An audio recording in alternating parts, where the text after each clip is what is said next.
Hello বন্ধুরা, আপনারা কেমন আছেন? আশা করি আপনারা সকলে ভালো আছেন। যাই হোক, আমি আমার চাচার ক্ষেত গেড়ে দেওয়ার জন্য আইছি, বুঝছেন, যেটা আমার চাচা আমার সাথে ভিডিও বানাইতো। যাই হোক, আপনাদের ভালোবাসায়, আপনাদের সব কিছুর জন্য আমার চাচাও খুবই আমাকে ভালো পায়। যাই হোক, আমাকে বললো, বাচ্চা তুমি এক হাত দেখি ক্ষেত গাড়তে পারবা?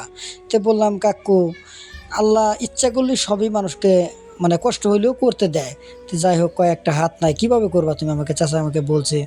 যাই হোক, কষ্ট হইলেও আমি করতে পারবো। আমার একটা হাত নাই দেখে যে আমি ক্ষেত গাড়তে পারবো না, এটা কোনো কথা না। যাই হোক, কষ্ট হবো, কষ্ট হইলেও করতে পারবো আর কি, কোনো অসুবিধা নাই।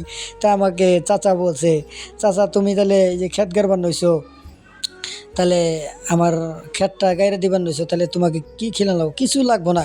চাচাকে আমি বললাম, যাই হোক, আপনাদের সঙ্গে ক্ষেত গাড়ি খুবই ভালো লাগে, এটাই অসংখ্য ধন্যবাদ।